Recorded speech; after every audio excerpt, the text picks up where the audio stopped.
If you ask a disagreeable person what he wants, say, or she wants, they'll tell you right away. They know. It's like, this is what I want and this is how I'm going to get it. But agreeable people, especially if they're really agreeable, are so agreeable that they often don't even know what they want, because they're so accustomed to living for other people and to finding out what other people want and to trying to make them comfortable and so forth, that it's harder for them to find a sense of their own desires as they move through life.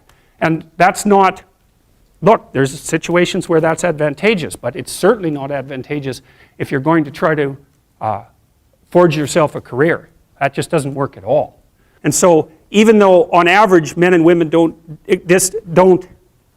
aren't that much different in terms of their levels of agreeableness by the group, if you go out and you look at the extremes, they're very different. So all of the most agreeable people are women, and all of the most disagreeable people are men.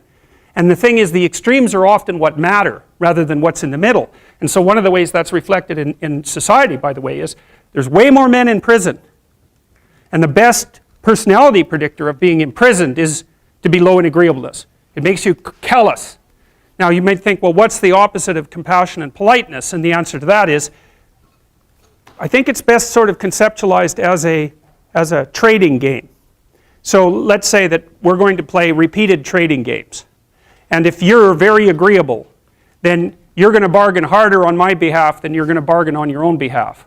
Whereas if you're very disagreeable, you're going to do the reverse. You're going to think, I'm in this trading game for me, and you're going to take care of your own interests. Where an agreeable person is going to say, no, at best, at worst, this has to be 50-50, but I'd like to help you every way I can. One of the things you have to be careful of if you're agreeable is not to be exploited, because you'll line up to be exploited. And I think the reason for that is because you're wired to be exploited by infants. And so that just doesn't work so well in that actual world. And one of the things that happens very often in psychotherapy, people come to psychotherapy for multiple reasons, but one of them is they often come because they're too agreeable. And so what they get is so-called assertiveness training, although it's not exactly assertiveness that's being trained. What it is the ability to learn how to negotiate on your own behalf. And one of the things I tell agreeable people, especially if they're conscientious, is say what you think. Tell the truth about what you think. There's going to be things you think that you think are nasty and harsh. And they probably are nasty and harsh. But they're also probably true. And you need to bring those up to the forefront and deliver the message. And it's not straightforward at all, because agreeable people do not like conflict. Not at all. They smooth the water. And you can see why that is in accordance with the hypothesis that I've been putting forward. You don't want conflict around infants. It's too damn dangerous. You don't want fights to break out. You don't want anything to disturb the relative peace. And if you're also more prone to being hurt physically and perhaps emotionally, you also may be loath to engage in the kind of high intensity conflict that will solve problems in the short term, because it takes a lot of conflict to solve problems in the short term. And if that can spiral up to where it's dangerous, which it can if it gets uncontrolled, it might be safer in the short term to keep the waters smooth and to not delve into those situations where conflict emerges. The problem with that is it's not a very good medium to long-term strategy, right? Because lots of times there are things you have to talk about because they're not going to go away. And the advantage to having a well-socialized disagreeable person is that they really don't let much get in their way. So if you can get a kid who's disagreeable socialized, that person can be quite the creature, because they're very forward-moving in their nature and very difficult to stop. But if you don't get them successfully domesticated, tamed, roughly speaking, by the time they're 4, their peers reject them. And that's a big problem, because your job as a parent is to make your child socially desirable by the age of 4. Like you want to burn that into your brain, because people don't know that. That's your job. And here's why. It's easy if you think about it carefully. So you imagine you've got a 3-year-old child, so sort of halfway through that initial period of socialization, and you take that child out in public. Okay, what do you want for the child? Who cares about you? What do you want for the child? You want the child to be able to interact with other children and adults so that the children are welcoming and smile and want to play with him or her, and so the adults are happy to see the child and treat him or her properly. And if your child's a horrible little monster because you're afraid of disciplining them or you don't know how to do that properly, then what they're going to do is they're going to experience nothing but rejection from other children and false smiles from other parents and adults. And so then you're throwing the child out there into a world where every single face that they see is either hostile or lying. And that's not something that's going to be particularly conducive to the mental health or the well-being of your child.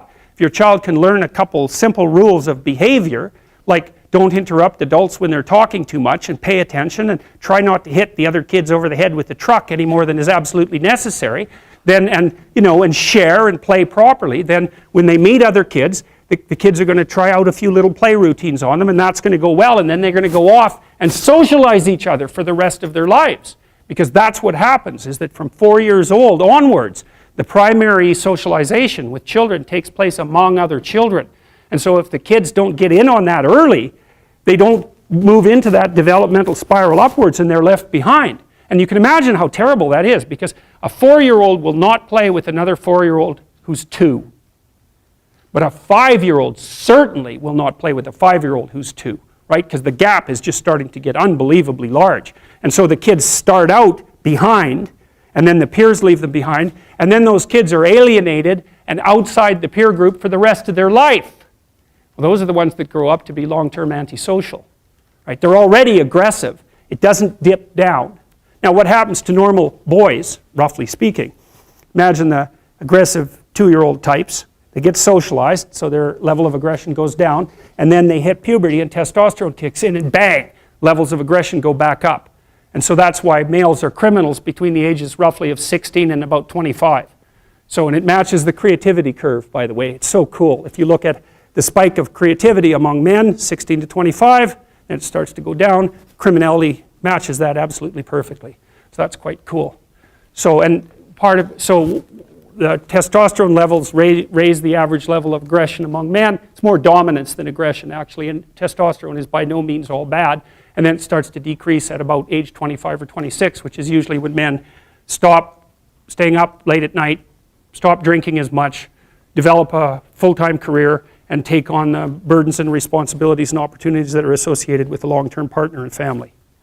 And so, well, so that's the development of what I would call predatory aggression, because I also think that the agreeableness distribution is probably something like predatory aggression versus maternal sympathy.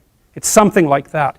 So if you look at other mammals that are predators, because we're predators as well as prey animals, if you look at other animals like bears, the male bear has absolutely nothing to do with the raising of the infants. In fact, the female bears will keep the male the hell away because he's likely to kill the infants and maybe even to eat them. So there's no maternality at all in solitary male mammalian predators. It's really useful to investigate the viewpoints of people who have opposing views to yours, because they'll tell you things. Not only will they tell you things you don't know, they'll also tell you how to see the world in ways that you don't see it.